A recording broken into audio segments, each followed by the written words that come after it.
What if I told you the world's most famous brothel was actually a political university, a school run by the Sultan's mother, where the graduates ruled an empire?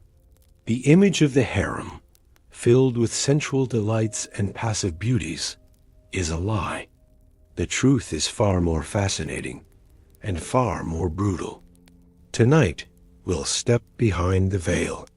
We'll explore the corridors of power within Topkapi Palace, not as a place of fantasy, but as the engine of the Ottoman dynasty. It was a school, a family, and a prison. If you enjoy uncovering the hidden corners of history, please consider liking this video and subscribing for more stories. And let us know in the comments, what is the first image that comes to your mind when you hear the word harem? Welcome to Sleeping Scribe, where calming history stories help you unwind and gently fall asleep. Tonight, in Bedtime History, our story begins not in the opulence of the palace, but far away, in a place of chaos and fear. The very word harem whispers of secrets. It comes from the Arabic harem. It means forbiddens or sacred. It denotes a space off limits to most men, a sanctuary protected from the outside world. But for the women who entered it, this sanctuary was also their cage. Their journey to this sacred place rarely began with an invitation. Forget the romantic tales. There was no sultan wandering through bustling markets, his eyes falling upon a common girl, captivated by her beauty.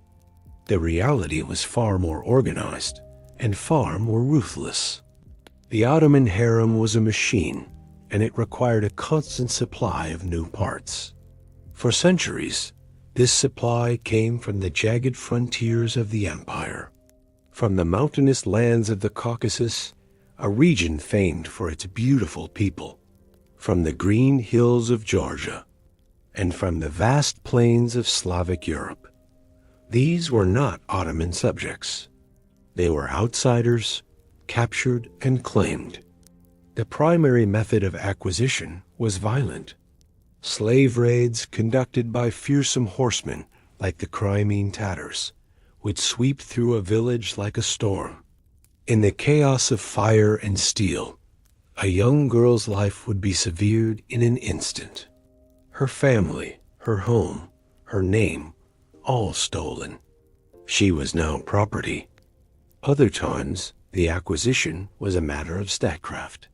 A provincial governor, eager to curry favor with the Sultan, might send a gift of a dozen captured girls to the capital. A foreign king, hoping to smooth over a diplomatic incident, would do the same. These girls were human currency, pawns in a game they could not comprehend. The law itself dictated this system. Freeborn Muslim women were forbidden from becoming concubines in the Sultan's harem. This was a place for the unfree, for those without powerful families to protect them. Their lack of connections was not a weakness. It was a requirement. Their loyalty could belong only to the palace. The journey to Istanbul was a crucible. It was long, arduous, and terrifying. Packed into ox-drawn carts or the holds of ships, the girls would travel for weeks, sometimes months. They endured sickness, fear, and the profound disorientation of being torn from everything they had ever known. They would watch the landscape change from familiar forests to strange, arid plains. They would hear languages they did not understand. And all the while, they would be moving toward an unknown fate, toward the legendary city of Constantinople, now Istanbul, the heart of a vast and powerful empire. For a girl from a small village, the first sight of the city was overwhelming. A skyline of endless domes and towering minarets. A harbor choked with more ships than she could count. The sheer scale of it was meant to inspire awe, and it did. But it was an awe laced with terror. And then she would see the palace. Top copy. It was not a single building, but a city within a city, sprawling across a hilltop overlooking the sea. Its walls were high and imposing. Its gates were guarded by stern-faced soldiers. This was the center of the world, and it was to be her new home.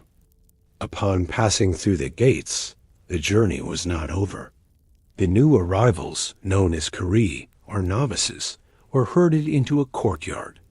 Here, they faced their first inspection. Senior women of the harem, called kalfas, would look them over. They were not looking for beauty alone. They were assessing potential. They checked their teeth, their posture.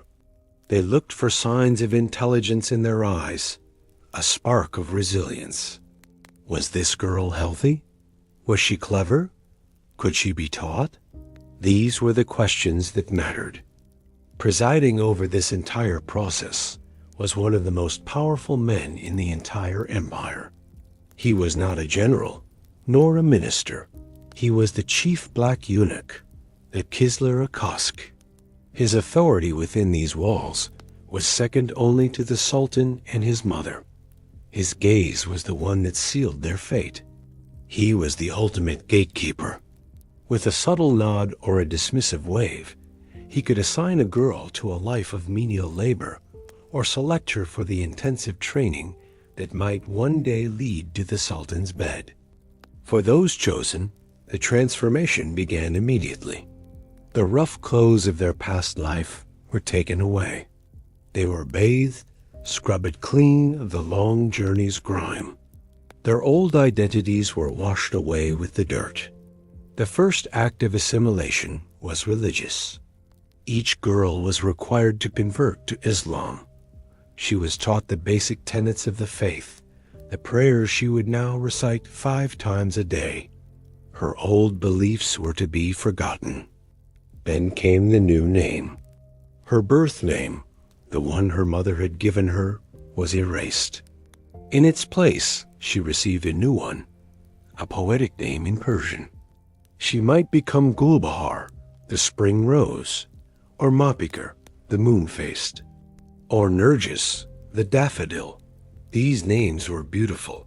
They were romantic, but they were also a tool of control.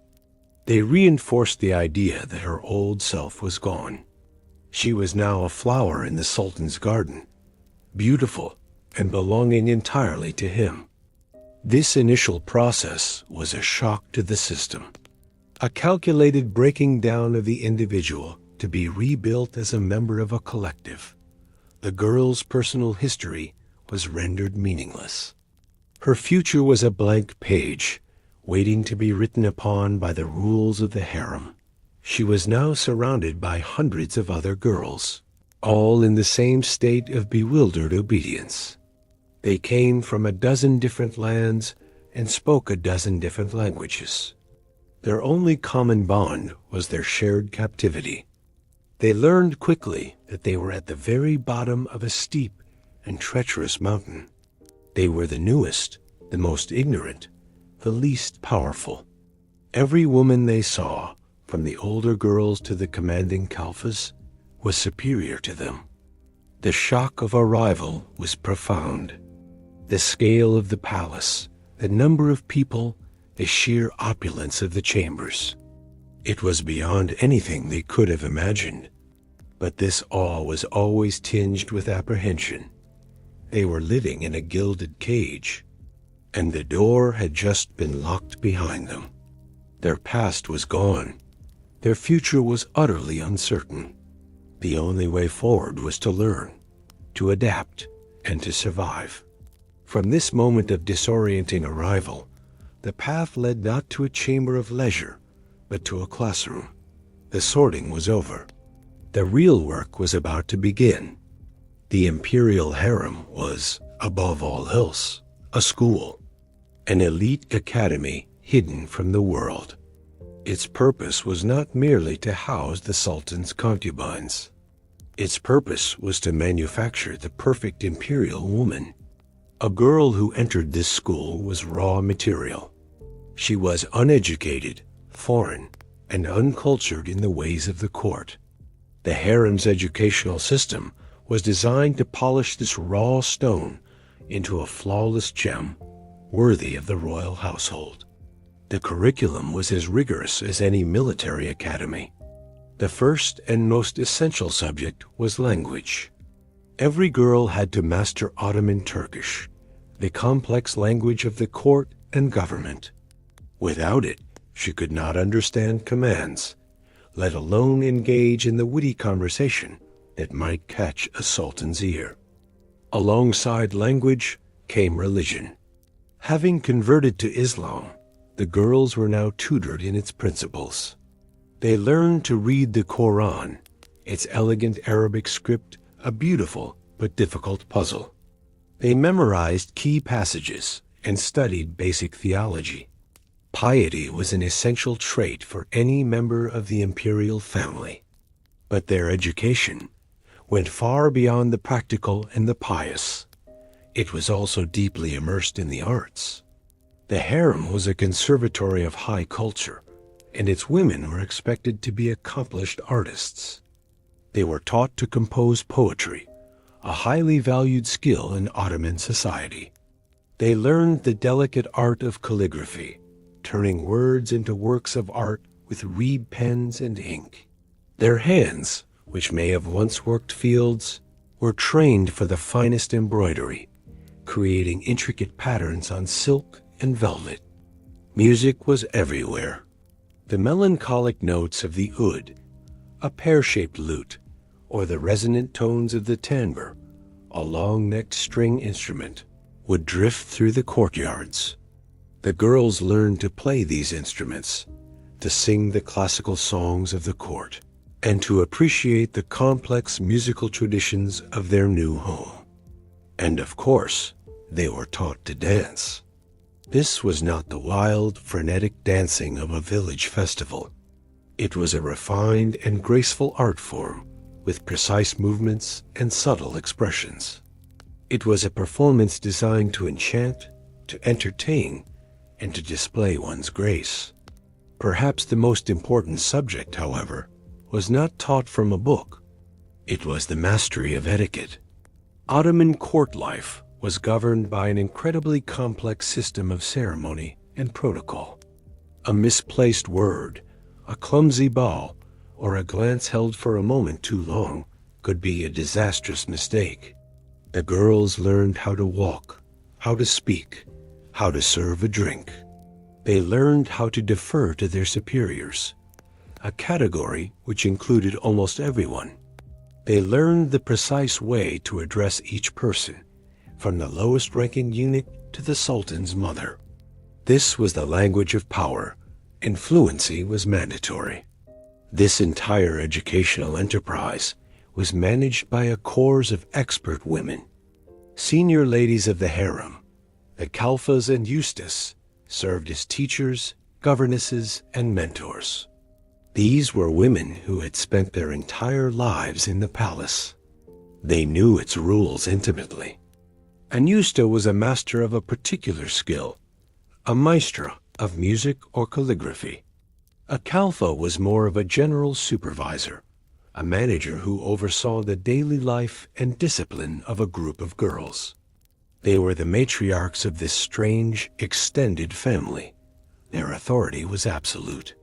They could be kind and motherly, offering comfort to a homesick girl. But they could also be stern disciplinarians. The standards were incredibly high, and failure was not tolerated. Discipline could be harsh. A girl who was lazy, insubordinate, or failed to learn her lessons could face punishment. This might range from extra chores to a stinging slap. In the most serious cases, she could be beaten. The harem was a place of order, and that order was maintained by force if necessary. It is here that we must correct a common myth. The word odalisque, which in the West conjures images of a sensual nude, comes from the Turkish odalik. It simply means chambermaid, or a woman of the chamber. Kanadalik was a girl in training. She was a novice, belonging to the lowest rank of the harem hierarchy. Her duties were those of a servant to the more senior women and to the sultan's mother. Most of these girls would never even see the sultan, let alone share his bed. They were the support staff of this vast institution. Life in the school of odalisks was structured and monotonous. The days were long, filled with lessons, chores, and practice. From morning prayer to evening meal, every hour was accounted for. There was little time for idleness. Yet, beneath this surface of disciplined study, an intense competition simmered. Every girl knew why she was there. She was being educated for a purpose. The ultimate goal was to ascend, to rise through the ranks, to become more than just a servant. She would watch the older girls, the ones who had been chosen as favorites, with a mixture of envy and hope. She would see them dressed in finer clothes, attended by their own servants. She would hear the whispers of who had caught the sultan's eye. This created a constant, unspoken rivalry. A girl had to be more than just diligent in her studies. She had to be clever. She had to learn to navigate the complex social currents of the harem. She had to find allies and be wary of enemies. A misplaced trust could lead to sabotage. A rival might spread a malicious rumor. The education, therefore, was twofold. There was the formal curriculum of arts and etiquette, and then there was the informal curriculum of power. How to observe, how to listen, how to make oneself noticed at the right moment, in the right way. This was the true purpose of the school. It was designed to produce women who were not only beautiful and accomplished, but also politically savvy. They were being trained to be suitable companions for the ruler of an empire, and potentially to be the mother of a future one. The harem was not a place of lazy indulgence. It was a crucible, forging women of talent, discipline, and ambition. They were learning the skills they would need to compete in the most demanding theater in the world. They were learning to climb a very specific and very dangerous ladder. The harem was a world of absolute hierarchy. Every person within its walls had a specific place, a rank that defined their status, their duties, their income, and their future. This structure was as rigid and as intricate as the military command of the empire. To understand the harem is to understand this ladder of power. At the very bottom were the newcomers, the novices. The Kuri, this was the largest group, numbering in the hundreds. They were the students and servants of the palace. Their days were spent in lessons and performing menial tasks for the senior women. Most Kuri would live out their entire lives within the harem, never once meeting the sultan. After several years of service, many were honorably discharged, granted their freedom, and married off to palace officials or military officers, a respectable fate that tied these men closer to the dynasty. But for a girl with ambition, the goal was to be noticed. If a Kuri, through her beauty, talent, or intelligence, managed to catch the sultan's eye, her status would change overnight. She would become a Gizde, which means the favored eye. This was the first crucial step up the ladder. A Gizde was a girl who had been chosen. She had been invited to share the sultan's bed. This promotion brought immediate privileges. She would receive better clothes, a small allowance, and slightly more comfortable quarters. But her position was precarious. She was just one of many, a fleeting interest. The sultan might enjoy her company for a night and then never summon her again. If a Gizdi proved to be a particularly charming companion, however, her status could rise further. She could become an Iqbal, the fortunate. An Iqbal was no longer a one-time interest. She was an established favorite. She was a regular intimate of the Sultan. This rank came with significant rewards. An Iqbal was granted her own private apartment within the harem, a suite of rooms befitting her status. She was assigned her own servants from the ranks of the Kari. Her allowance, her wardrobe, her jewels, everything was upgraded. She was now a woman of consequence. Yet, even for an Iqbal, the ultimate prize was yet to be won. The next step was the one that every woman dreamed of. It was the rank of Khaden, which translates as wife or consort. A Khaden was a woman who had borne the Sultan a child. The birth of a child, especially a son, transformed a concubine's status completely.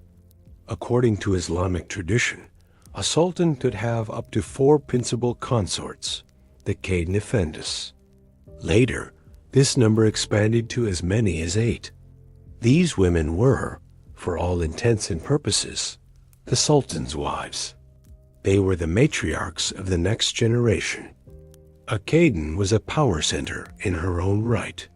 She commanded a large household of servants and eunuchs. She controlled a substantial income, and she held immense prestige as the mother of a potential heir to the throne. At the pinnacle of the concubine hierarchy was a title that was not always present, but when it was, it eclipsed all others: the Haseki Sultan, the chief consort. This title was famously created in the 16th century by Sultan Suleiman the Magnificent for his beloved harem. The Haseki Sultan was not just a favorite or the mother of a prince. She was the undisputed number one. Her power could be immense, often rivaling that of the Sultan's own sisters. She could influence appointments, dictate policy, and correspond with foreign rulers. She was a queen in all but name. Living alongside these women in the harem were the Sultan's own blood relatives, his unmarried sisters, his aunts, and his daughters, the princesses or sultan. These women, born to royalty, held a high rank from birth. They were powerful figures, often married to top-ranking ministers to create powerful political alliances. The young princes, the Kezade, also spent their childhood and adolescence within the harem. They were raised and educated here under the watchful eyes of their mothers and the Kalfas. The harem was their home, a world of women and eunuchs until they came of age.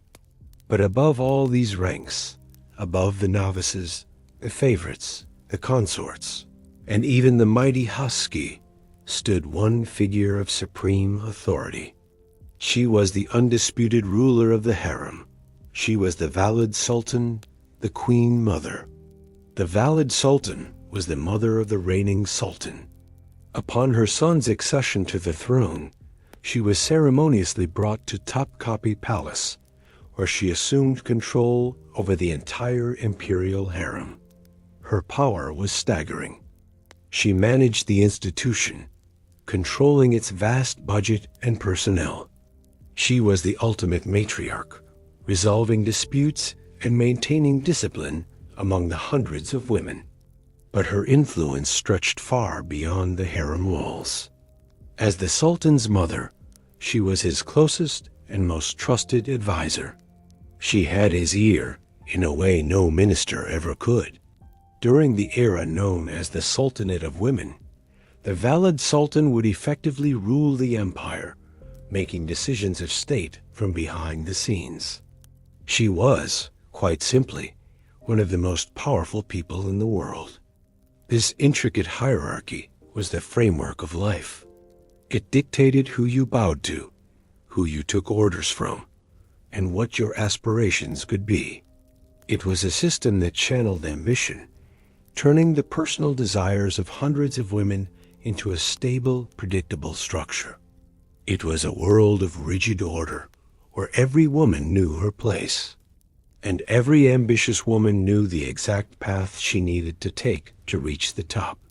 This rigid system, however, was not maintained by the women alone. It was policed by a unique and powerful group of men. The imperial harem was a world of women, but it was not exclusively female. It was administered, guarded, and connected to the outside world by a special class of men, the eunuchs.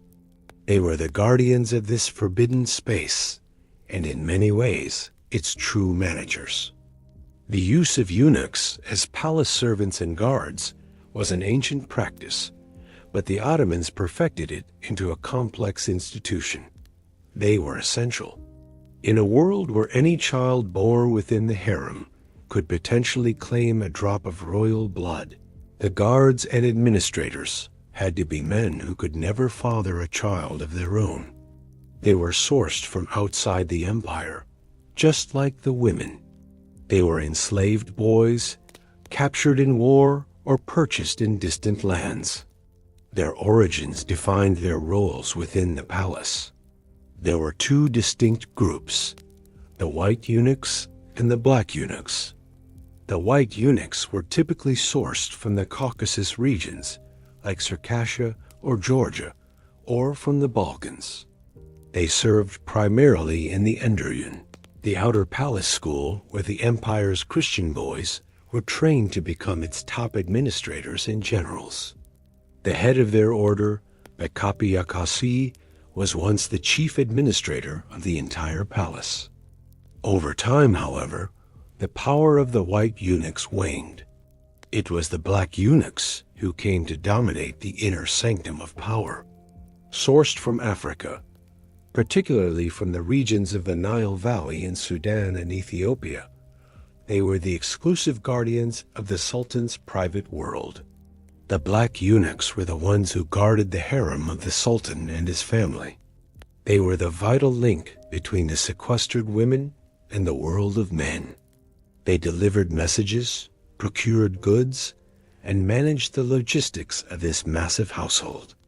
At the head of their order stood the single most powerful eunuch, the Kisler Akask, the chief black eunuch. Over the centuries, his power grew to be immense. By the height of the harem's influence, he was officially the third highest-ranking official in the entire Ottoman Empire. Only the Grand Vizier and the Sultan himself were more powerful. The Kisler Akask was not merely a guard. He was a general of the palace. He controlled the administration of the entire harem. He also managed all the vast charitable foundations, the Vakif, established by the imperial family. This gave him control over immense wealth and property across the empire. He commanded troops and had the ear of the Sultan. His influence was felt in every corner of the government. The power of the eunuchs stemmed from a simple, crucial fact. They could have no children. They could found no dynasty of their own. Their loyalty, therefore, was assumed to be absolute. They could not conspire to place their own son on the throne. Their personal ambition was forever tied to the security and prosperity of the Sultan and his family. This made them both trusted and feared. They moved silently through the marble corridors, privy to the most intimate secrets of the dynasty. They saw everything. They heard everything. They were the eyes and ears of the Sultan within his own home. Their relationship with the women of the harem was deeply complex. On one hand, they were their jailers. They enforced the strict rules of seclusion and discipline.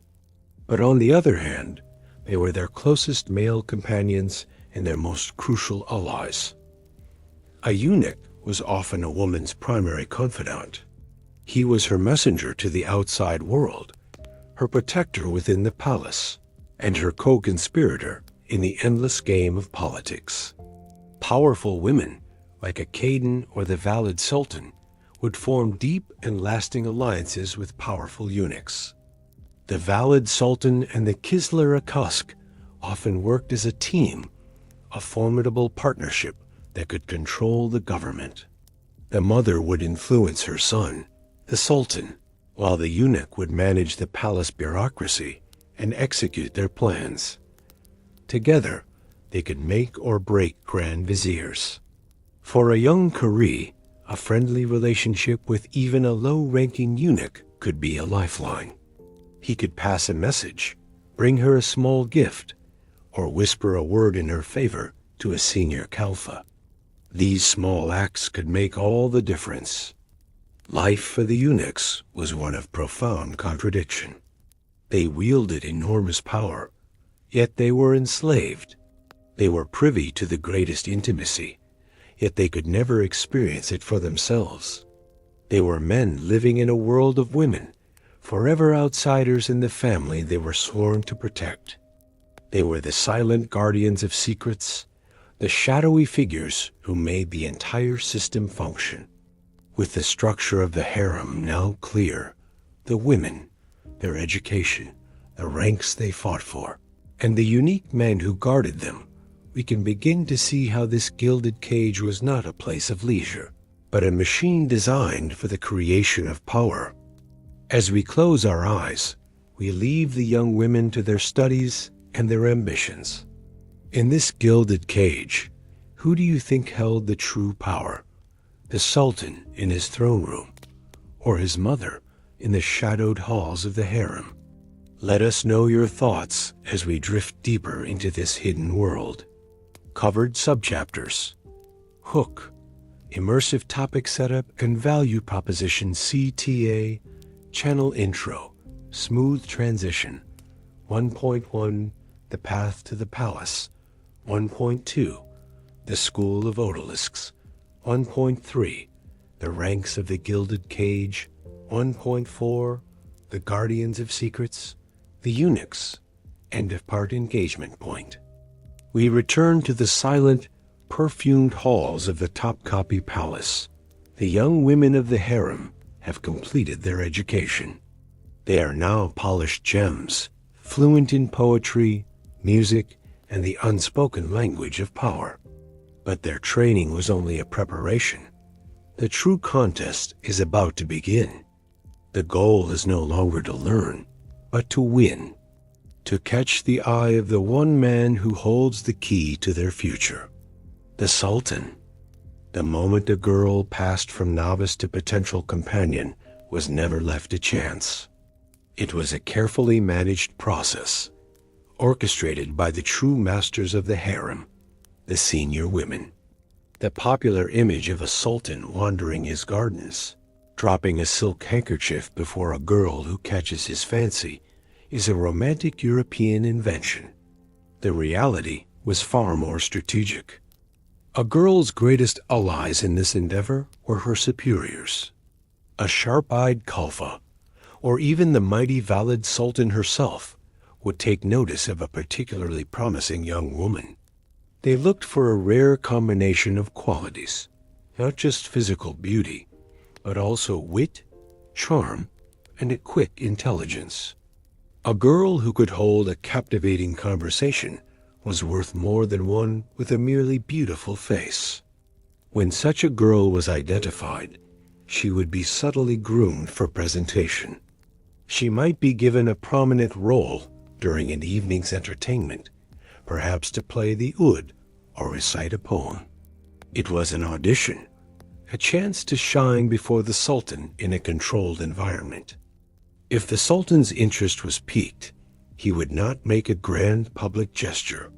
He would simply speak a quiet word to the Kisler Akask, the chief black eunuch. That subtle signal set in motion an elaborate and ancient ritual. The chosen girl was about to prepare for the halvet, the sacred act of going to bed with the sovereign. This was the moment her life had been building towards. It was a time of immense honor, but also of profound anxiety. The preparations were extensive, a ceremony in themselves. The girl was led to the palace hammam, the luxurious bathhouse. Here, she would be attended by experienced servants. She was bathed for hours. Her skin was scrubbed with perfumed oils and soaps, until it was soft and radiant. Her hair was washed with fragrant infusions and intricately braided. Every part of her was meticulously groomed, polished, and perfected. She was being prepared like a sacred offering. After the bath, she was taken to a dressing chamber. The finest garments were laid out for her. Trousers of sheer silk, a tunic embroidered with gold thread, a velvet robe. Jewels were brought forth from the imperial treasury. Pearls, emeralds, diamonds. She was being dressed not just as a woman, but as a symbol of the Sultan's wealth and power. When she was finally ready, the true journey would begin. She would be led out of the bustling main quarters of the harem and onto a special, hallowed pathway. This was the Altinil, the Golden Road. It was a long, narrow corridor paved with stone, connecting the harem to the Sultan's private chambers. For the girl walking it, it must have felt like the longest road in the world. The flickering torchlight would dance across the gilded walls, casting long, wavering shadows. The only sounds were the soft rustle of her silk garments and the frantic beating of her own heart. She was escorted by the Kislar-Akask and his retinue, their silent presence both a protection and a reminder of the gravity of the occasion. This path was a point of no return. It was the threshold between the anonymous world of the Kari and the exclusive world of the Chosen. Upon arriving at the Sultan's chambers, she would be received with quiet ceremony. The night she spent with the ruler was the ultimate test. It was her chance to prove that she was more than just a beautiful object. Her wit, her grace, her ability to please and entertain were all under scrutiny. The next morning, the entire harem would be waiting in suspense. The girl would return to her quarters, her fate still hanging in the balance. The sign would come in the form of a gift. If the Sultan had been pleased with her, he would send a lavish present to her chamber. A silk purse filled with gold coins, a precious jewel, or a fine fur. This gift was the confirmation. It was the public announcement of her success. With this gesture, she was elevated from a simple Kari to the rank of Gizdi, the favored eye. Her status had changed forever. Her rivals would watch with envy and veiled resentment. The competition in the harem was fierce, and success could breed enemies. A Gizdi had to be wary. A whispered lie, a small act of sabotage could easily tarnish her new reputation. But for the girl herself, it was a moment of triumph. She had taken the first, most difficult step on the ladder of power. She had caught the Sultan's eye. Now, her ambitions would shift. The new goal was not just to be a temporary favorite, but to secure her position permanently. And there was only one sure way to do that. She had to give the Sultan a child.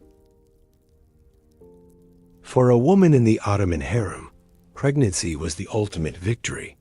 It was the event that transformed her from a favored companion into a permanent and powerful fixture of the dynasty. Her body was no longer her own. It was a vessel for the future of the empire.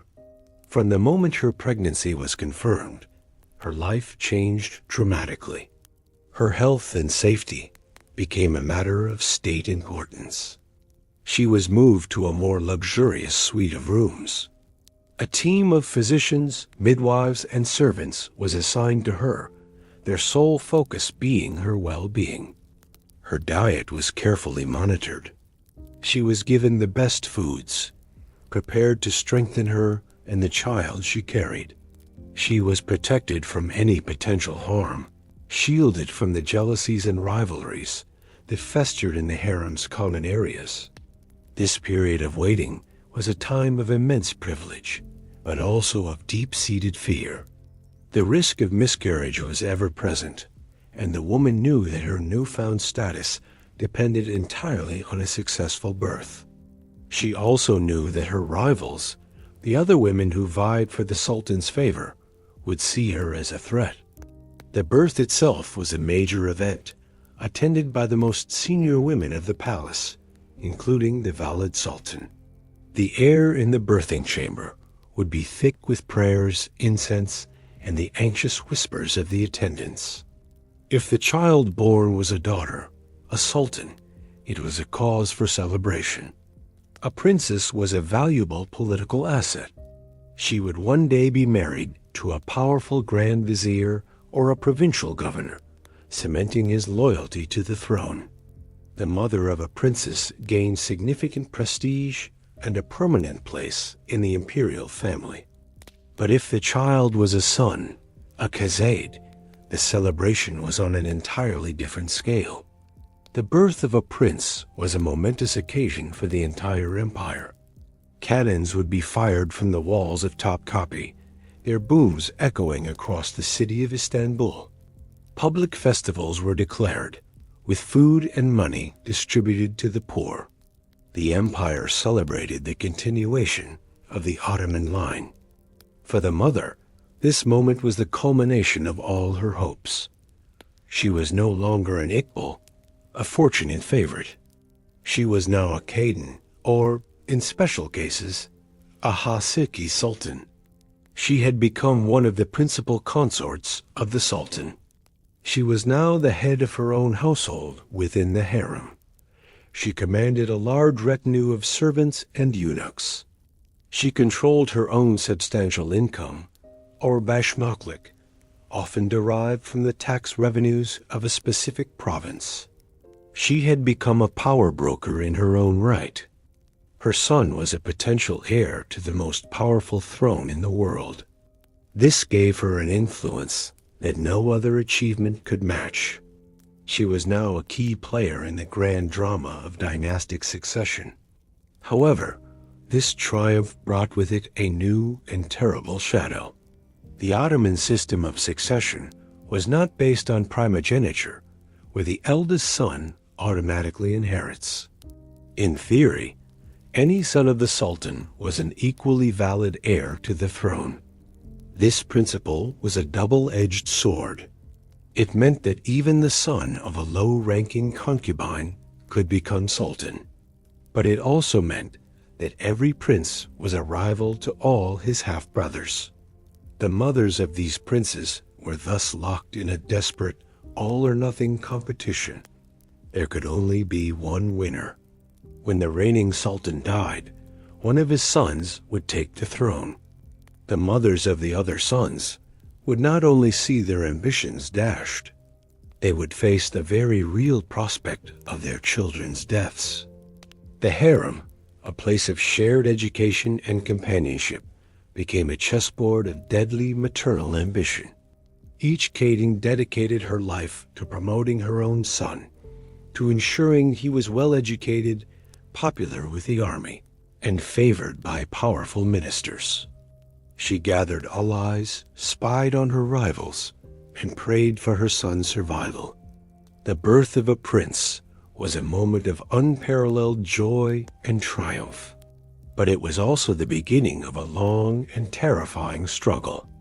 A struggle for survival, governed by one of the most brutal laws ever codified by a state.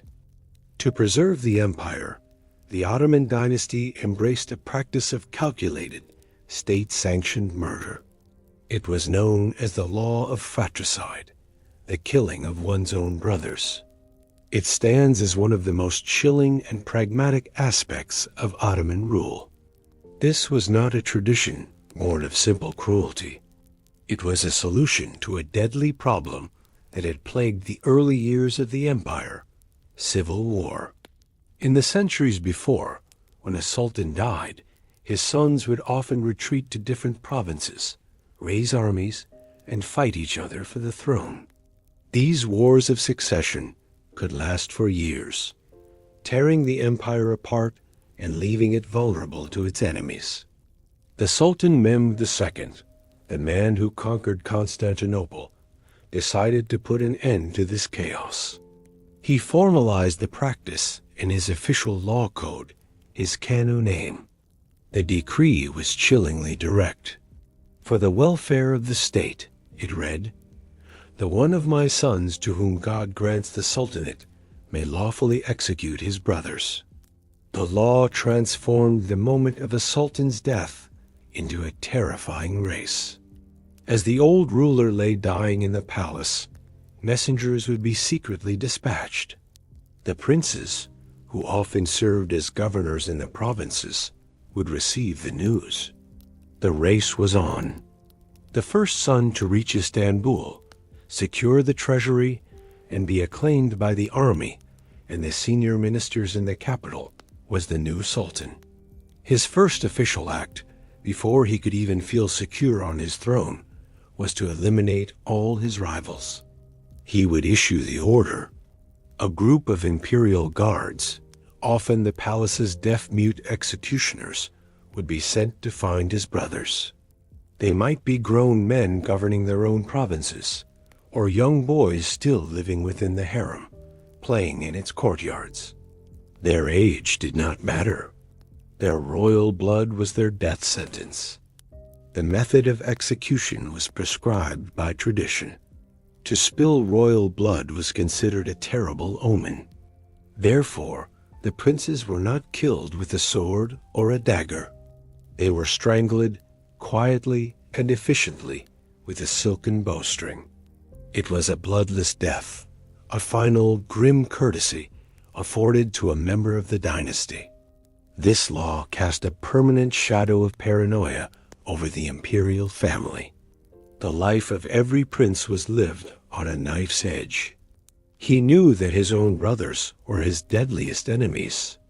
His own father's death would be the trigger for his potential murder. For the mothers, the Cadens, this reality was an obsession. Their own survival and the life of their son depended entirely on him reaching the throne first. They became the fiercest political players in the empire. They spent decades forging alliances with viziers, generals, and eunuchs, building a faction that would support their son when the time came. The harem, the supposed place of seclusion and pleasure, became the headquarters for these life-or-death campaigns. The rivalries between the women were not petty squabbles. They were cold wars, fought with spies, rumors, and political maneuvering, all aimed at securing a future throne. The psychological toll of this system was immense. A new sultan often began his reign by signing the death warrants for brothers he had grown up with. He would have to live with the ghosts of his own family for the rest of his life. The most horrific application of this law occurred at the end of the 16th century. When Sultan Mehmed III ascended the throne, he had 19 brothers and half-brothers. Some were men, many were infants. In a single, brutal act of consolidation, he had every single one of them executed. The 19 small coffins carried out of the palace were a ghastly testament to the brutal logic of the Ottoman state. This event shocked the empire. The sheer scale of the massacre was too much for many to bear. It became clear that this pragmatic solution to civil war had created its own kind of horror. The law that had been designed to secure the state was now poisoning the dynasty at its very heart. A change was needed. The solution, when it came, would prove to be its own unique form of cruelty. The brutal execution of 19 princes by Mehmed III marked a turning point. The public revulsion and the psychological strain on the dynasty itself became unsustainable. In the early 17th century, under Sultan Afan I, a new system was devised. It was meant to be a more humane alternative to the blood-soaked law of fratricide. This new system was called the kafes, the cage. The logic was simple. Instead of being sent to govern provinces, where they could raise armies, and instead of being executed upon their brother's accession, the princes would now be confined. They would be imprisoned for life, within a special section of the imperial harem. This was not a dank dungeon. The caves was a set of lavishly appointed pavilions and chambers. The princes lived in opulent comfort, surrounded by beautiful gardens, rich furnishings, and all the material luxuries they could desire. But it was a gilded prison. They were under constant, heavy guard. Their world was reduced to these few rooms, and the small walled garden attached to them. They had no contact with the outside world. They could not receive visitors or send letters. Their entire existence was lived within these beautiful walls. To ensure they could not raise a rival branch of the dynasty, they were forbidden from having children. The concubines sent to serve and entertain them were sterile. Their servants were often deaf-mutes, ensuring that no secrets could be whispered or conspiracies planned. They were utterly and completely isolated. The cave succeeded in its primary goal. It ended the cycle of state-sanctioned fratricide. Princes no longer had to fear the silken bowstring on the day their brother took the throne. But this mercy came at a terrible price. It replaced a swift, violent death with a slow, psychological one. Decades of confinement and luxurious idleness took a heavy toll on the minds of these men. With no purpose, no education in statecraft, and no experience of the world, many princes descended into madness, alcoholism, or debauchery. They lived under the constant fear that the law might one day be revived, and that the executioners could appear at their door at any moment. The most infamous product of the caves was Sultan Ibrahim, known as the Mad. He spent 22 years in confinement before the death of his brother, Murad IV, brought him to the throne. Ibrahim was so terrified that his brother was tricking him. He refused to come out of the caves until Murad's corpse was brought before him. Unsurprisingly, Ibrahim was a disastrous ruler. He was mentally unstable, wildly extravagant, and prone to bizarre and cruel whims. His reign destabilized the empire and ended with his deposition and execution. He was proof that the caves had solved one problem only to create another. By sparing the lives of the princes, the system had created a pool of potential heirs who were completely unprepared to rule. A man who had spent his entire adult life locked in a few rooms, with no knowledge of military affairs, economics, or diplomacy, could not be expected to govern a vast and complex empire. This weakness at the top had a profound consequence. It created a power vacuum, and that vacuum was eagerly filled by others. The grand viziers and, most notably, the powerful women of the harem, especially the valid sultans, saw their own influence grow enormously. With weak or incompetent sultans on the throne, it was they who truly steered the ship of state. The caliphs had turned the Ottoman princes from potential rebels into damaged puppets. The gilded cage had saved their lives, but it had broken their minds, and in doing so, it inadvertently set the stage for an era where the women of the harem would wield more power than ever before. As the princes paced their gilded prisons, the women who raised them are now poised to rule. Consider the trade-off: the certainty of fratricide versus the madness of the cage. Which was the crueler fate? Reflect on this as we prepare to enter the age of the sultanas. The brutal system of fratricide had ended, only to be replaced by the psychological torment of the caves. The princes of the Ottoman dynasty were now safe from the executioner's bowstring, but they were also broken, inexperienced, and often mad, emerging from their gilded cages wholly unprepared to rule. This weakness at the very top of the empire created a vacuum of power, and into that vacuum stepped the women of the harem. For more than a century, They would rule the Ottoman Empire in all but name, an unprecedented era known to history as the Kaidanlar Sultanate, the Sultanate of Women. The revolution began with one woman, a girl captured by Tatar slavers in the plains of Ruthenia, what is now modern-day Ukraine. She was brought to the harem like so many others before her, a nameless face in the crowd of Kari. But this girl was different. She did not succumb to despair. Instead, she radiated a defiant joy. Her laughter and sharp wit so charmed the palace that she was given a new name, Harem, the cheerful one. Harem's cheerfulness was a weapon. It caught the attention of the most powerful man in the world, Sultan Suleiman the Magnificent. In a world of demure, silent obedience, Harem's intelligence and vibrant personality were a revelation. She quickly became his favorite, rising to the rank of Iqbal. But for Harem, this was not enough. Her chief rival was a woman named Mahidevran, the mother of the Sultan's eldest son, the gifted and popular Prince Mustafa. By tradition, Mahidevran held the higher status. But Harem was a master strategist. She bore Suleiman not one, but 6 children, including 5 sons, securing her own position as a vital matriarch. Then she did the unthinkable.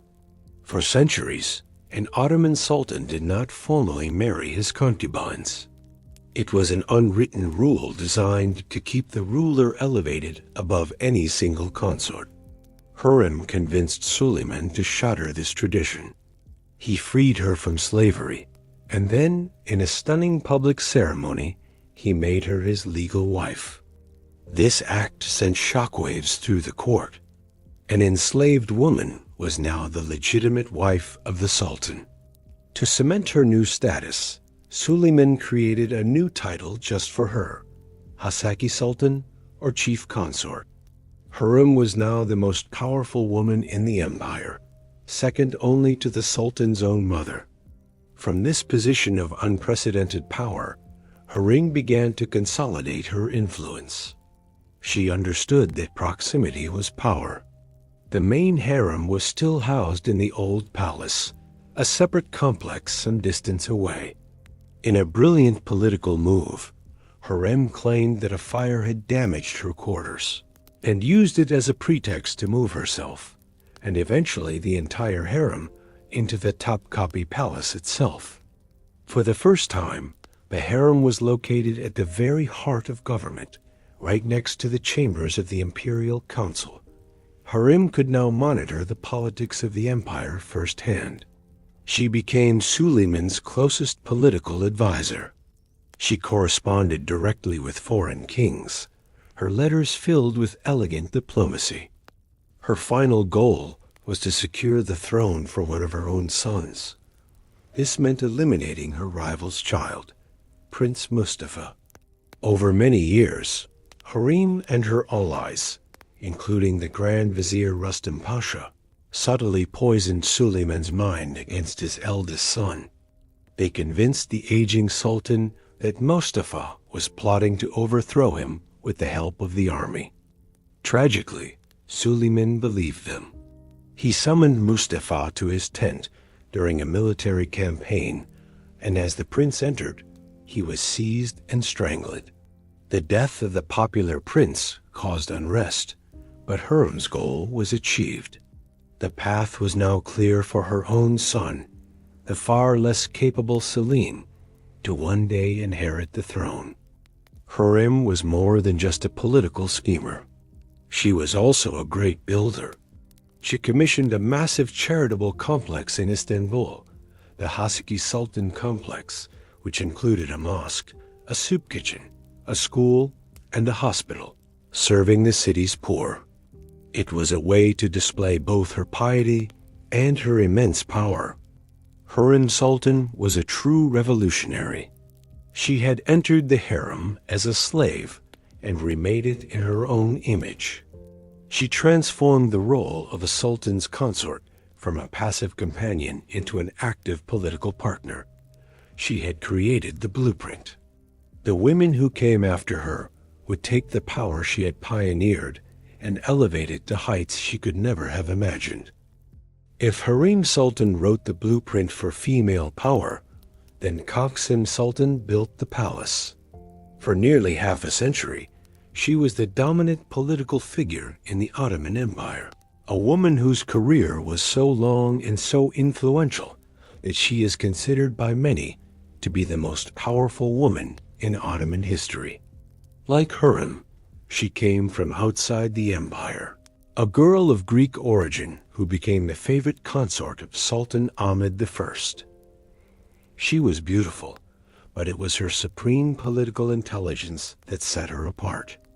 As the mother of numerous children, including 2 future sultans, Murad and Ibrahim, she secured her position as a leading woman of the harem. It was after her husband's death that Qasim's true reign began. When her son, Murad IV, took the throne as a young boy, she became the valid sultan and the official regent of the empire. For years, she governed effectively, managing the state through a series of grand viziers loyal to her. She was a master of political theater. She would attend meetings of the imperial council, the divan, not in person, which would have been scandalous, but from behind a curtain. The great ministers and generals of the empire would debate policy, all while aware that the true power was listening to their every word from the shadows. When Murad came of age, he proved to be a ruthless and effective ruler in his own right, and Qasim's direct influence receded.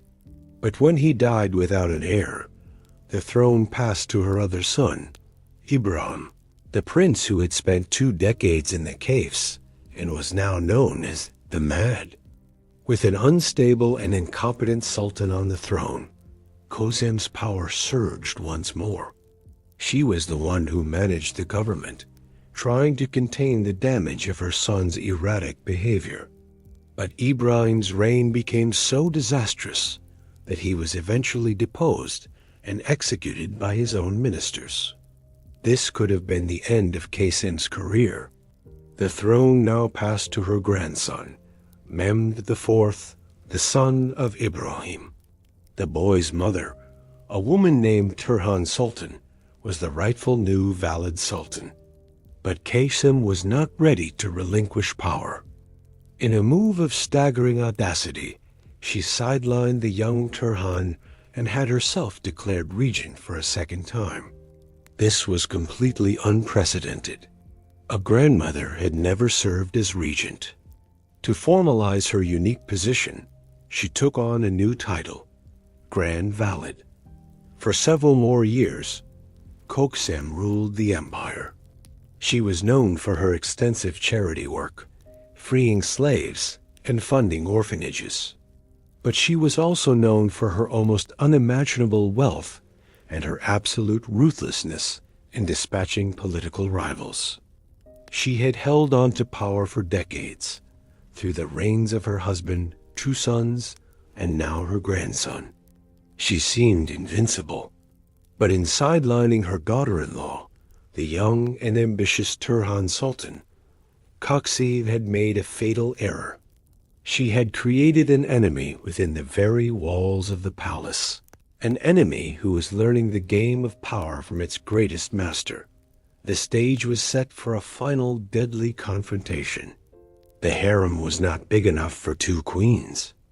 The struggle for power between the Grand Valid Qasim Sultan and her daughter-in-law, the official valid Sultan Turhan, was a battle between the old guard and the new generation. It was a fight to the death for control of the Ottoman throne. When her son, the 7-year-old Mehmed IV, became sultan, Turhan was only in her early 20s. She was young, inexperienced, and completely overshadowed by the legendary Qasim. At first, she was pushed aside, her rights as valid sultan ignored. Qasim, with her decades of experience and vast network of loyalists, held all the cards. But Turhan was a quick study. While Kexim ruled the empire, Turhan quietly began to build her own faction. She was patient. She observed her rivals' methods. She understood that power in the palace rested on alliances. She began to cultivate support among key figures who resented Kasim's long and dominating reign. Her chief ally was the chief black eunuch, the powerful guardian of the harem. Slowly, other court officials and commanders of the janissaries, the elite infantry of the army, began to drift into her camp. The palace became a hive of conspiracy, split into two warring factions. Every appointment, every whisper, was part of the ongoing struggle. The crisis came to a head in 1651. Kexim realized that her grandson, now 10 years old, was growing closer to his own mother. She feared her influence was slipping. According to the histories, Kexim made a desperate and ruthless plan. She decided to depose the young Sultan Mehmed and replace him with another of her grandsons, a younger prince whose mother was far more meek and controllable. To do this, she allegedly planned to poison Mehmed. The plot was the ultimate gamble. But Turhan was warned. One of Kasim's own servants, a woman named Meliki Hatun, betrayed the secret. Turhan now knew that her son's life and her own were in mortal danger. She had to act first. On a September night, Turhan's supporters made their move. They roused the janissaries loyal to them and stormed the harem. Their goal was simple: to eliminate Kexim Sultan. Chaos erupted within the palace walls. The supporters of Kexim fought back, but they were outnumbered and caught by surprise. Turhan's men, led by the chief black eunuch, hunted for the Grand Valid. For hours, she could not be found. The most powerful woman in the empire had vanished. Finally, they found her. Kexim Sultan, the woman who had ruled for decades, was discovered hiding in a small cupboard in one of her chambers. She was dragged out, fighting defiantly to the end, but her time was over. The soldiers strangled her, some say with her own hair, others with a curtain. The long and epic reign of Kexim Sultan had come to a violent and ignominious end. Turhan Sultan had won. She had defeated the greatest political player of the age. She was now the undisputed ruler of the harem and the regent of the Ottoman Empire. The path she chose to walk, however, would be very different from that of her vanquished rival. With Kexim defeated, Turhan Sultan stood alone at the apex of imperial power. As regent for her young son, she held the fate of the empire in her hands. She had learned politics in the most brutal school imaginable, and she proved to be a capable and intelligent ruler. For 5 years, from 1651 to 1656, Turhan governed the state. She faced immense challenges, including serious military threats and a deep economic crisis. She attended meetings of state, promoted capable ministers, and fought corruption with a firm hand. She was a dedicated and effective regent. However, Turhan also possessed a quality that her predecessor Kexim lacked: a sense of her own limitations and a deep concern for the long-term stability of the state. She recognized that the era of direct rule by harem women, while powerful, had also led to factionalism and instability. The empire needed a firm, centralized hand, authority figure that all could rally behind. In an extraordinary act of political wisdom and self-denial, Turhan decided to voluntarily relinquish her power. In 1656, she identified an elderly but exceptionally able and experienced statesman, Köprülü Mehmed Pasha. She summoned him and offered him the office of Grand Vizier. Köprülü agreed, but only on a set of strict conditions. He demanded extraordinary powers, far greater than any previous vizier. He insisted that his decisions could not be challenged by anyone in the palace, and that he could appoint and dismiss officials as he saw fit. He was demanding to be made the de facto ruler of the empire.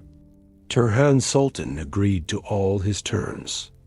In doing so, she consciously and deliberately transferred executive power from the harem, where it had resided for generations, back to the office of the Grand Vizier, a building known as the Sublime Porte.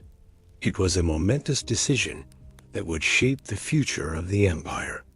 With power now in the hands of a competent administrator, Turhan gracefully retreated from the day-to-day running of politics. Her work was not over, but its focus shifted. She dedicated her immense energy and wealth to architectural patronage. Her crowning achievement was the completion of the magnificent Yeni Cami, the new mosque at the waterfront in Istanbul. The project had been started decades earlier by another valid sultan, but had been left unfinished. Turhan saw it through, creating one of the city's most iconic and beloved landmarks. It stands today as a testament to her piety, her power, and her legacy. Turhan Sultan's voluntary surrender of political control marks the effective end of the Sultanate of Women. While later valid sultans would hold influence, none would ever again rule the empire as official regents. Turhan was the last of the great matriarchs. She had won a deadly power struggle, ruled wisely, and then, in a final act of statesmanship, made herself obsolete for the good of the dynasty. The age of giants like Harem and Koksem has passed. With power now shifting back to the viziers, the harem's purpose begins to change. As you listen, think about Turhan's choice. Was it a sign of weakness, or the ultimate act of political wisdom? Let your mind ponder this as the story continues. The death of Koksem Sultan marked the end of a civil war within the palace. Her victorious daughter-in-law, Turhan Sultan, had ascended to the pinnacle of power, holding the regency of the Ottoman Empire in her hands. Yet in her victory, she saw the seeds of future ruin. She recognized that the era of direct rule from within the harem, with its plots and factions, was ultimately a source of weakness for the state. In a final, remarkable act of statesmanship, she willingly handed the reins of government to a strong Grand Vizier, ending the Sultanate of Women. With this decision, the harem's long twilight began. Its role as the political center of the empire started to fade, giving way to new forces and new ideas that would slowly but completely reshape the world. Turhan Sultan's historic compromise ushered in a new chapter in Ottoman history. The center of political gravity shifted, moving from the perfumed, secretive corridors of the Topkapi harem to the formal, bureaucratic offices of the Grand Vizier, a complex known as the Sublime Porte. This was the dawn of the Kopulu era. It was not just one man, but a dynasty of hyper-competent Grand Viziers from the Koprulu family who came to dominate Ottoman politics for the next several decades. They were brilliant administrators and ruthless military commanders. They put an end to the internal corruption and factionalism that had plagued the state. They stabilized the economy, reformed the army, and pushed back the empire's enemies. This restoration of strong, centralized male leadership had a profound effect on the role of the Sultan himself. With the day-to-day business of the state managed so effectively by the viziers, the sultans of the late 17th century became increasingly detached from governance. They retreated from the council chambers and spent more of their time on the arts, on scholarly pursuits, or on elaborate hunting expeditions. The Sultan was evolving from an executive ruler into a revered, but more ceremonial, sovereign. This, in turn, fundamentally altered the political dynamic of the harem. For over a century, the entire purpose of the institution's political game was to gain influence over a ruling sultan. But if the sultan himself was no longer making the critical decisions of state, then influencing him ceased to be the ultimate prize. The valid sultans of this period were still figures of immense prestige. They remained the matriarchs of the dynasty and the absolute rulers of the palace. They controlled vast households and personal fortunes, but their ability to dictate state policy, to appoint and dismiss ministers, or to direct military campaigns was severely curtailed. The power now lay with the man their son appointed as Grand Vizier. The internal politics of the harem certainly continued. Rivalries still simmered between the women, and the competition to become a favored Iqbal or a powerful Khaden remained intense. But the stakes of this game were now lower. The prize was no longer control of an empire, but a more comfortable life, higher status within the palace, and a closer relationship with a monarch who was himself receding from the center of power. The golden road, the hallowed path a chosen concubine walked to the sultan's chambers, was still a path to great honor and privilege. But it was no longer a clear path to becoming the secret ruler of the world. The harem was slowly turning inward. It was becoming less of a political command center and more of an elaborate, self-contained imperial household. Its connection to the gears of government was weakening with every passing year.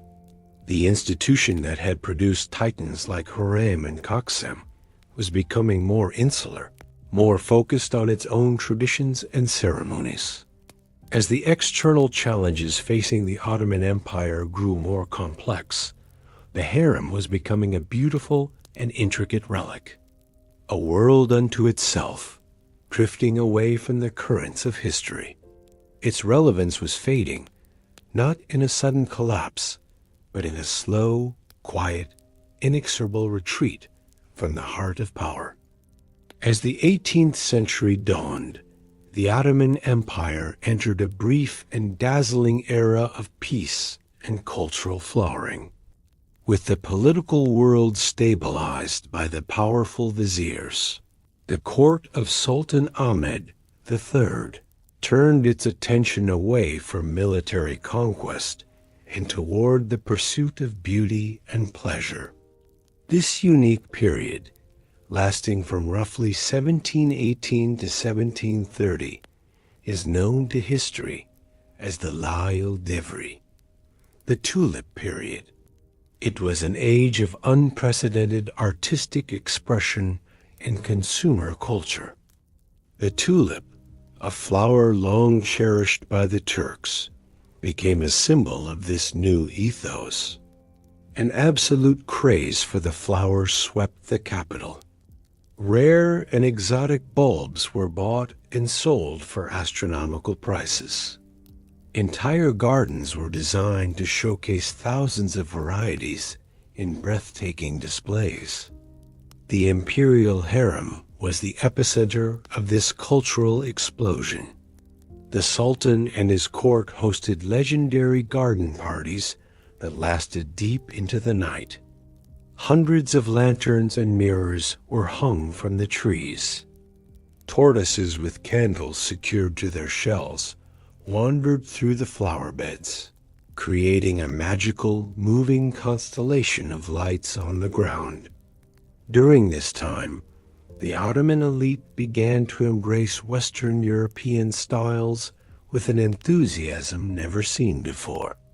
French fashions, furniture, and architecture became the height of sophistication.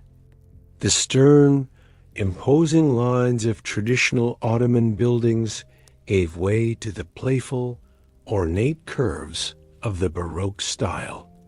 The harem, once a bastion of cloistered tradition, became a venue for these lavish new tastes. Its women attended opulent festivals, poetry readings, and musical performances that blended Eastern and Western traditions. It was a time of immense creativity and aesthetic delight. However, this glittering world of high culture was a bubble. While the elite in Istanbul indulged in extravagant parties and poetic competitions, the general population of the empire was facing severe economic hardship. Inflation was rampant, and the state treasury was straining under the weight of the court's incredible expenses. The imperial harem, with its hundreds of women, eunuchs, and servants, was a significant part of this financial drain. It was no longer viewed by the public as the formidable heart of a conquering empire. Instead, it was becoming a symbol of wasteful decadence. The stories of its jewel-encrusted fountains and moonlit festivals stood in stark, galling contrast to the daily struggles of ordinary people. This growing resentment finally boiled over in 1730. A popular uprising, led by an Albanian janissary named Patrona Halel, swept through Istanbul. The rebellion was fueled by a mixture of religious conservatism and fury at the court's extravagant, Western-influenced lifestyle. The rebels demanded an end to the decadence and the deposition of the Sultan. Sultan Ahmed III was overthrown. The magnificent pleasure palaces were torn down. The lavish parties came to an abrupt and violent end. The tulip period was over.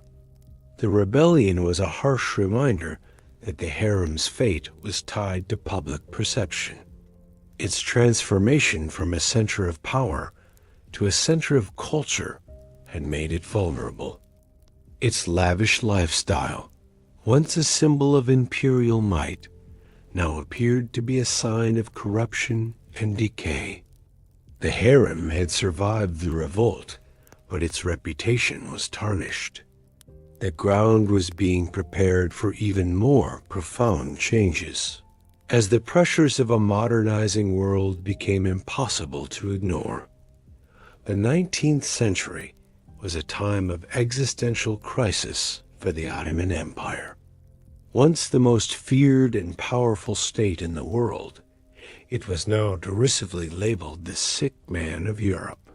Faced with military defeats and the rise of powerful European nations, a series of reform-minded sultans realized that the empire had to modernize, or it would die. This era of intense reform, known as the Tanzimat, aimed to fundamentally remake the Ottoman state along European lines. The goal was to modernize the military, the bureaucracy, the legal system, and the economy. It was a desperate and ambitious attempt to catch up with a world that was rapidly changing. This push for westernization created a deep ideological conflict with the very existence of the imperial harem. As Ottoman ambassadors traveled to London, Paris, and Vienna, they brought back not just military technology, but also European ideas about government, society, and the role of women. In this new context, the harem began to look like a profound embarrassment. The institution, based on the principles of polygamy, the seclusion of women, and a system of institutional slavery, seemed utterly barbaric to the 19th century European mind. For Ottoman reformers trying to present their empire as a modern, civilized nation, the harem was an anachronism they could no longer defend. The pressure mounted from multiple directions. European powers, particularly Great Britain, began to put intense diplomatic pressure on the Ottomans to abolish the slave trade. This directly threatened the harem's traditional recruitment methods. The supply of enslaved women from the Caucasus and Africa began to dwindle, disrupting the very foundation of the institution. Sultans like Mahmud II and Abdülmecid I were at the forefront of this change. In 1826, Mahmud famously and brutally abolished the Janissary Corps, the ancient military order that had become a block to reform. This was a clear signal that the old ways were being swept aside. The imperial family itself began to adopt a more European lifestyle. They wore Western clothes, spoke French, and furnished their palaces with European furniture. The concept of the imperial family began to shift from the old model of a sultan and his vast, anonymous collective of concubines toward the European ideal of a monarch with a nuclear family and a public-facing consort, or First Lady. The most powerful symbol of this transformation was physical. In 1856, Sultan Abdülmecid I officially moved the imperial court out of the ancient Topkapi Palace, which had been its home for 400 years. The new residence was the Dolmabahce Palace, a magnificent new structure built on the shores of the Bosphorus in a lavish, European-inspired Baroque and neoclassical style. Dolmabahce Palace had a harem section, but it was fundamentally different from the labyrinthine inward-looking courtyards of Topkapi. It was designed more like a European royal residence, with clear, orderly apartments for the Sultan's immediate family. The layout itself reflected a new, more modern vision of the dynasty. The move from Topkapi to Dolmabahce was more than just a change of address. It was the end of an era. The old world of the harem, a world of sacred seclusion, Byzantine intrigue, and absolute power, was being abandoned. The institution was being hollowed out from within by the relentless winds of westernization. It still existed in name, but its spirit and its purpose were fading into the mists of a bygone age. The final, formal end was now only a matter of time.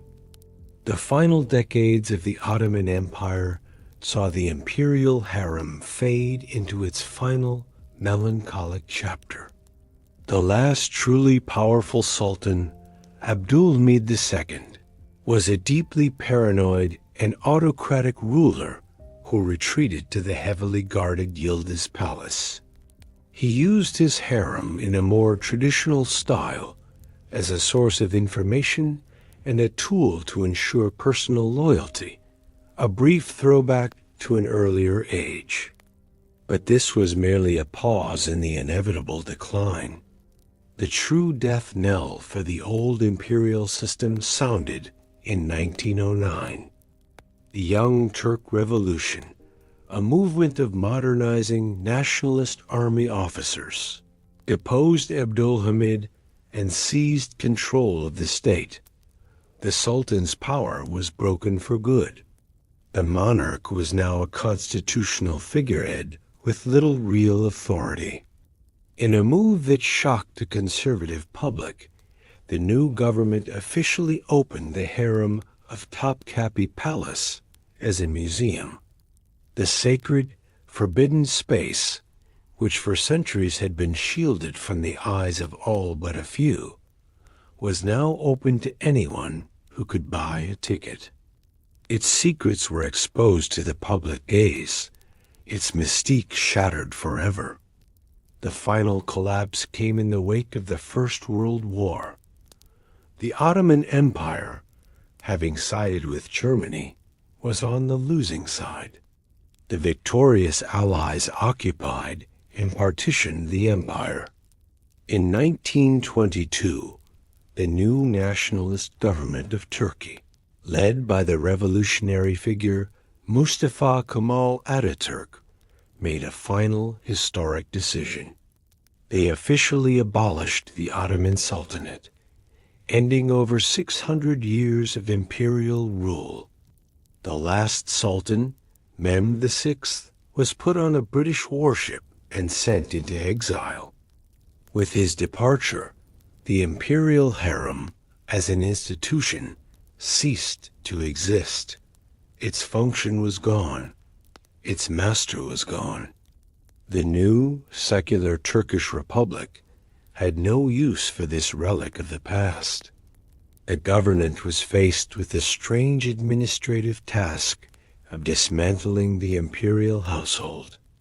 The remaining women elderly Kalfas, who had served their entire lives in the palace, forgotten former Iqbals of long-dead sultans, and legions of servants were unceremoniously dismissed. Some were given meager pensions, but for many, it was a sudden and terrifying plunge into a world they did not know. These women, who had lived lives of gilded security, had no skills to survive in the new modern Turkey. They had no family, no connections outside the palace walls. Many faced their final years in poverty and obscurity. A few of these last harem women wrote memoirs, providing invaluable, if often romanticized, glimpses into the final days of their lost world. They wrote of the daily rhythms, the friendships, the traditions, and the quiet melancholy of an institution in its twilight. And so, the doors of the imperial harem closed for the last time, not with a bang, but with the quiet turning of a key. The institution that had once steered the course of an empire, a world of gilded cages and iron wills, dissolved into memory. It became a museum, its secrets now whispered only by history. As our story pauses here, let the silence of those empty halls settle around you. The drama is over. The power has faded. And now there is only peace. If you are still awake, thank you for joining us on this journey. We hope it has been a relaxing one. Feel free to leave a comment about which of the sultanas you found most fascinating. Now let the rest of the story be your guide into a peaceful sleep. The great doors of the palace have closed.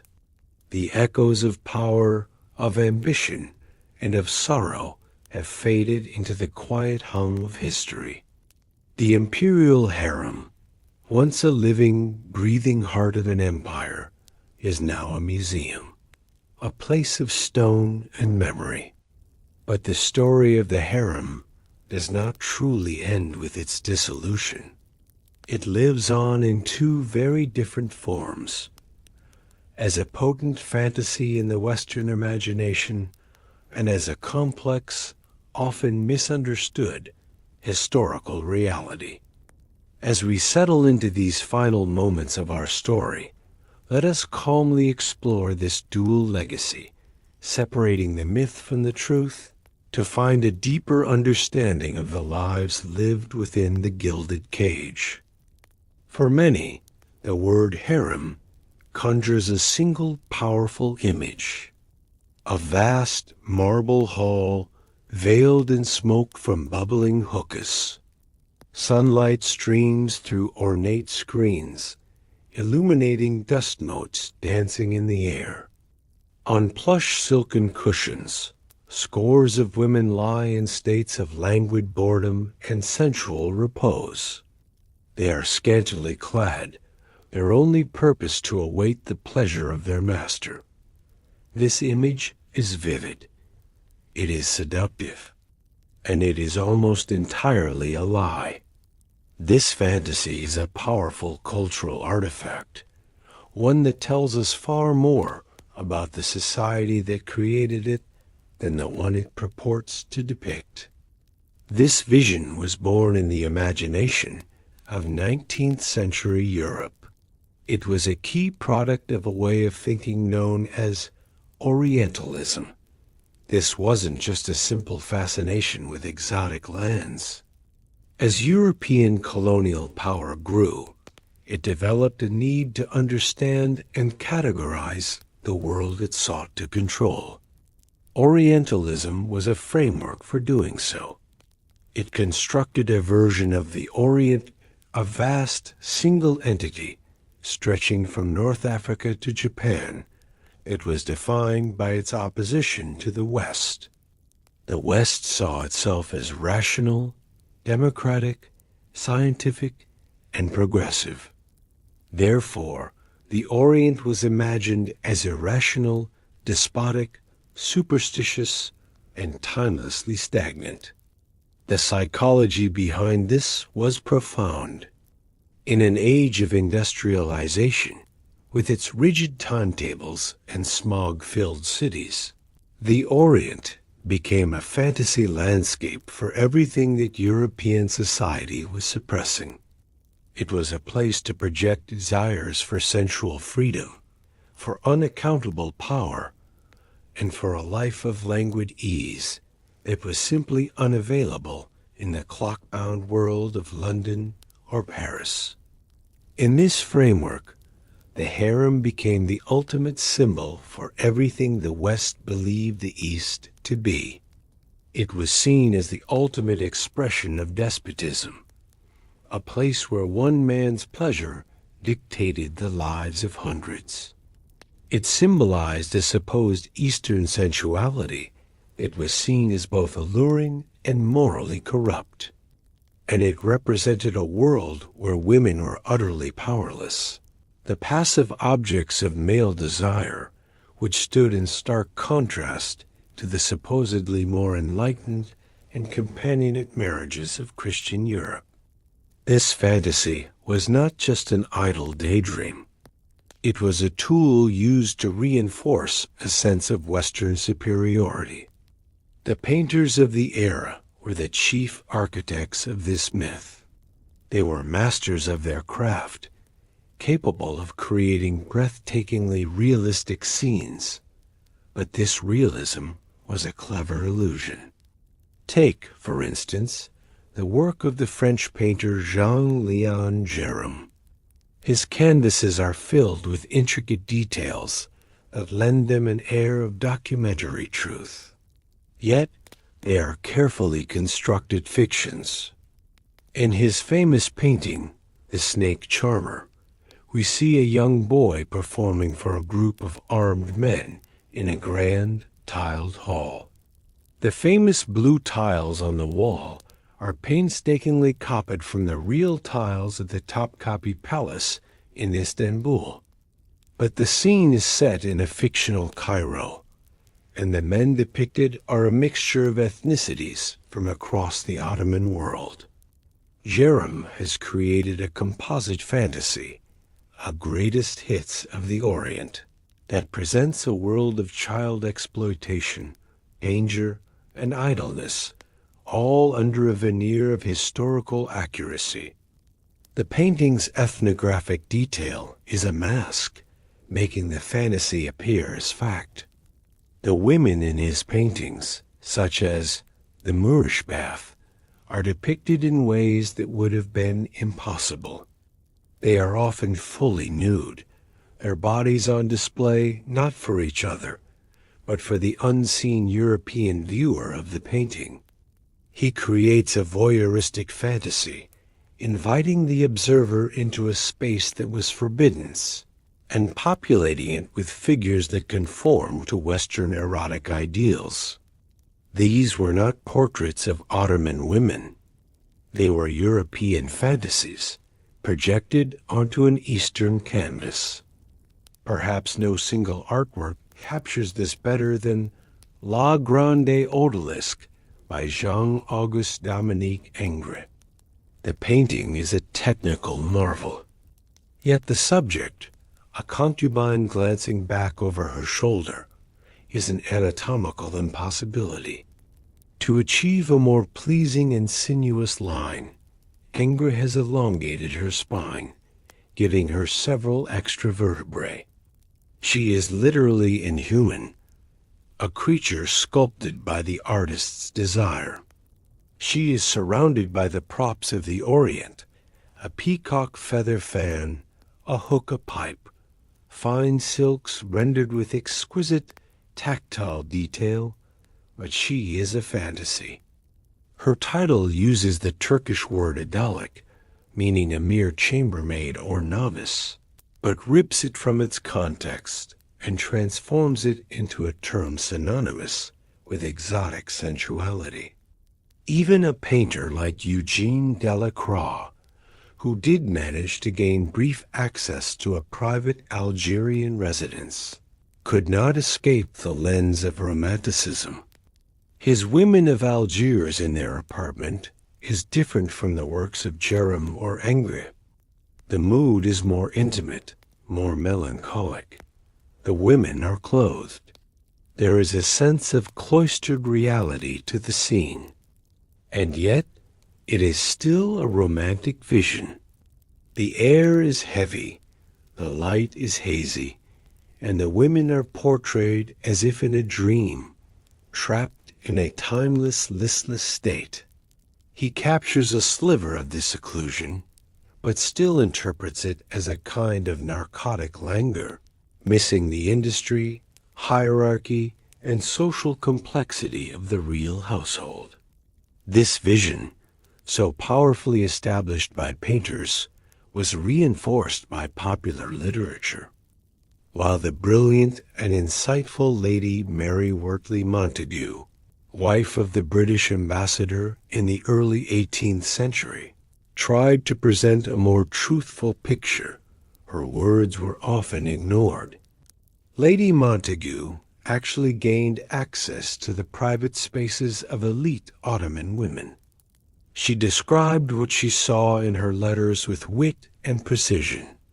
She wrote admiringly of the intellectual freedom of Ottoman women within their sphere, their skill in poetry, their keen business sense in managing their own properties, and their courage in pioneering practices like smallpox inoculation, which she would later champion back in England.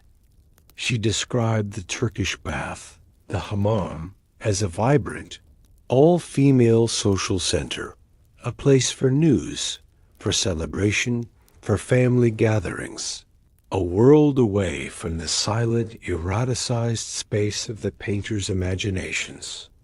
But Lady Montagu's nuanced reality could not compete with the lurid fictions of other male travelers, whose books were filled with third-hand accounts of palace intrigue and sensual excess. The fantasy was more profitable and more exciting. The myth of the harem, therefore, is a story of erasure. It takes a complex social and political institution, a world run by women according to its own intricate rules, and silences it. It replaces the ambition, intelligence, and power of real women like Harim and Kaksim with the passive, silent bodies of a painter's dream. It is a beautiful, enduring mirage that for centuries has hidden a far more interesting truth. To find the truth, we must step through the fantasy and enter the harem as it truly was, a core institution of the Ottoman state. Its central purpose was not pleasure, but survival. It was a sophisticated, and often brutal, solution to the single greatest problem that plagued every monarchy of the pre-modern world, the problem of succession. In the monarchies of Europe, this problem was usually managed through the system of primogeniture, where the eldest legitimate son inherited the throne. This created a clear line of succession, but it was also fraught with peril. A king might fail to produce a son, leading to a succession crisis between rival claimants, often sparking devastating civil wars. The history of Europe is littered with these conflicts. The Ottomans developed a different solution. They rejected primogeniture. Instead, any son of the Sultan was a potential heir. To ensure a steady supply of sons, the Sultan had multiple consorts. This system, from a purely practical standpoint, was highly effective. It guaranteed that the dynasty would almost never face the European problem of a monarch dying without any male heir at all. However, it created a different internal problem: a surplus of heirs. This led to the deadly all-or-nothing competition between half-brothers, a competition that was first managed by the law of fratricide, and later by the confinement of the caifs. The harem was the engine that powered this entire system. It was the secure environment where the next generation of the dynasty was produced, raised, and educated. This recruitment of foreign, non-Muslim women was part of a larger, coherent state philosophy. It was the female equivalent of the male devrim system, where young Christian boys from the Balkans were levied, converted to Islam, and trained to become the empire's elite soldiers and administrators, the janissaries and the grand viziers. The logic was the same for both men and women: to create a ruling class that was exceptionally talented, but whose only loyalty was to the person of the Sultan. Having no ties to the powerful Turkish noble families, their ambition could be channeled exclusively for the good of the state. Because this function was absolutely vital to the survival of the empire, the harem was not treated as a mere household. It was a major department of the state, managed with incredible rigor and bureaucratic detail. Its leader, the valid sultan or queen mother, was one of the most powerful administrative figures in the empire. She was the CEO of the dynasty. She managed a budget of staggering proportions. She oversaw the education and discipline of hundreds, sometimes thousands, of residents. She managed the harem's vast properties and income sources. For example, many powerful women were granted a bashmaklik, or slipper money, which was not pocket money, but the entire tax revenue of a certain province or region, assigned directly to her personal treasury to fund her household and her projects. This gave her enormous economic power, independent of the state treasury. The harem itself functioned as a microcosm of the imperial state. It had its own strict hierarchy, its own treasury, and a complex civil service. Furthermore, it provided respectable career paths. For every girl who caught the Sultan's eye, there were dozens who did not. After around 9 years of loyal service, these women were not simply cast aside. They were often given an honorable discharge. They would receive a certificate of freedom, a zatlik kagiri, a substantial dowry from the palace treasury, and a prestigious marriage to a graduate of the men's palace school. A harem-trained woman marrying a palace-trained official was a perfect match, creating a loyal power couple who owed everything to the Sultan. These couples would be sent out to the provinces, extending the palace's direct influence and network across the entire empire. This is why, for over a century, the harem was the true center of political gravity. The alliances formed within its walls, between a mother fighting for her son's future, a grand vizier who owed his position to her patronage, and a loyal chief black, eunuch whose loyalty was to the stability of the palace, were the most powerful forces in Ottoman politics. The Kizlara Kosk, in particular, was the indispensable bridge. He was the valid sultan's chief of staff, her intelligence chief, and her intermediary with the male world of government. Their partnership was the axis on which the empire often turned.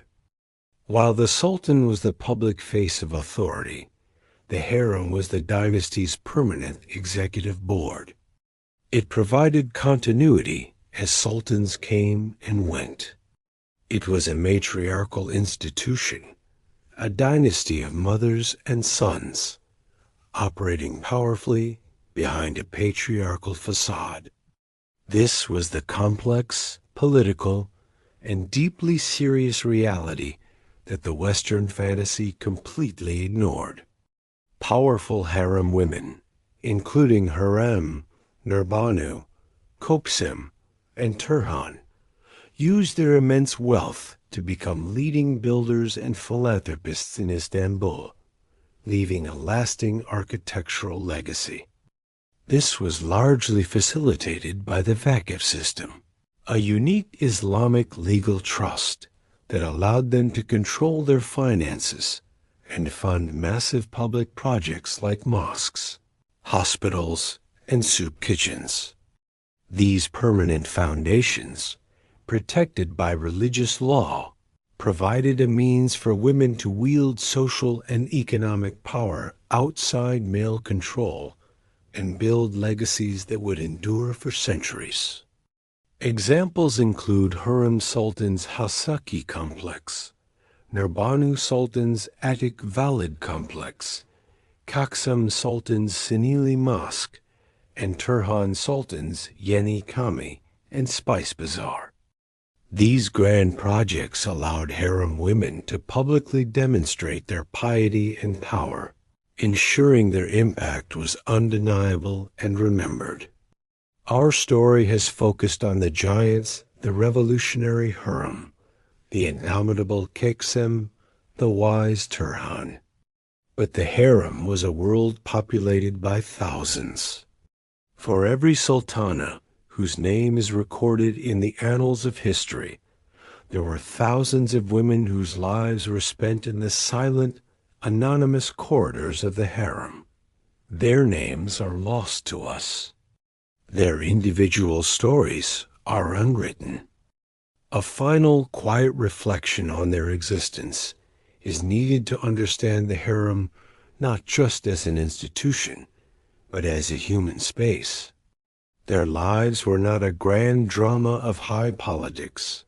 It was a daily rhythm of service, education, and companionship. It was a world of deep and complex relationships.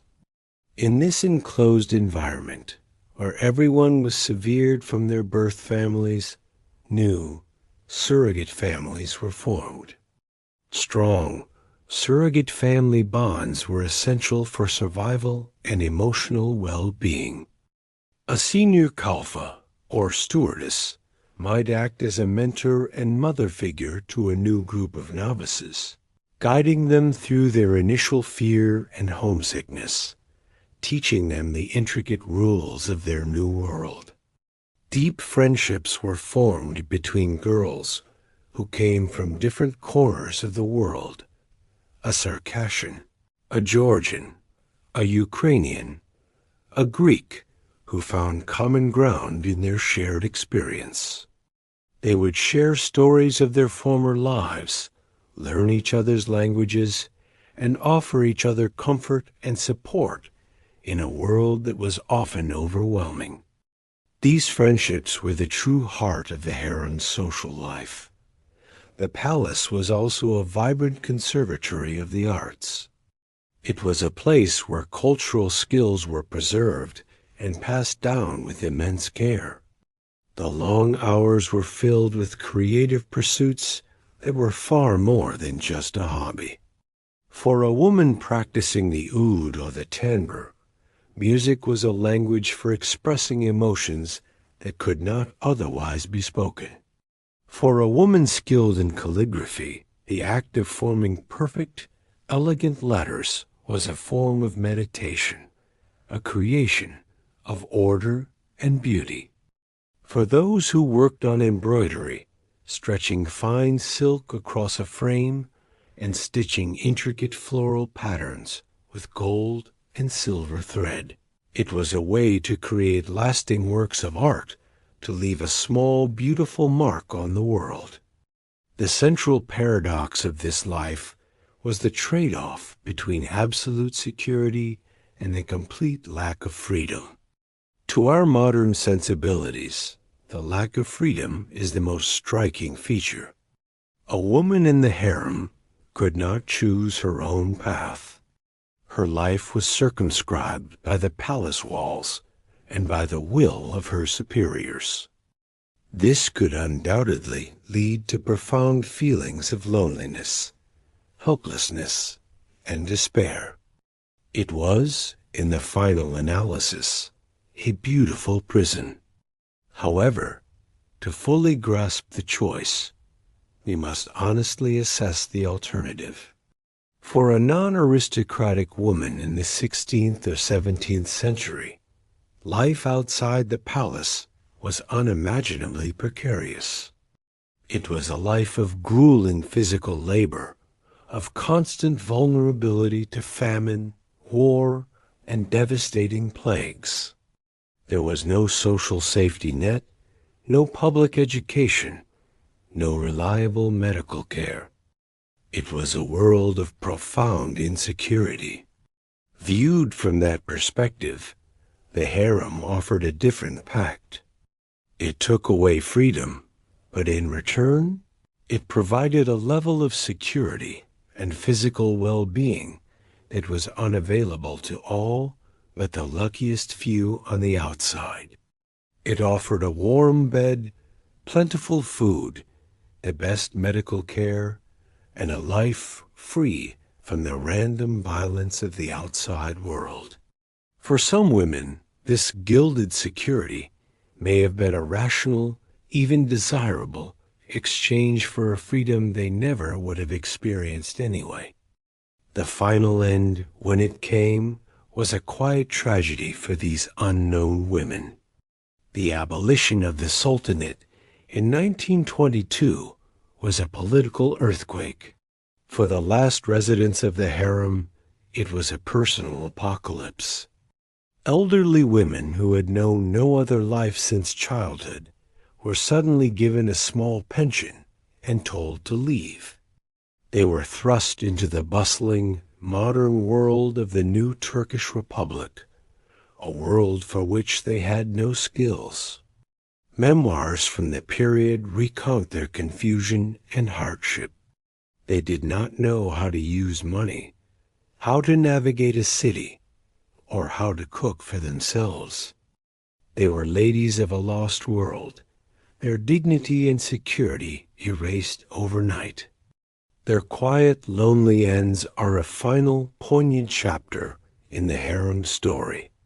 The legacy of the harem, then, is not a single story. It is a hall of mirrors, reflecting 1,000 different truths.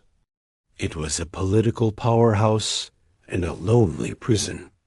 It was a school of high culture and a system of human bondage. It was a place of fierce rivalries and of deep, sustaining friendships. It was a world of immense female power wielded from a state of profound captivity. It resists simple judgment, inviting us instead to contemplate its endless complexity. The stories of the harem are now quiet. The whispers have faded into the peaceful silence of history. The fantasies of the painters have given way to a more complex truth. A truth of power, of survival, of lives lived within extraordinary circumstances. And now, there is nothing left to do but rest. Let these stories settle and allow your mind to drift into a deep and peaceful sleep. Good night.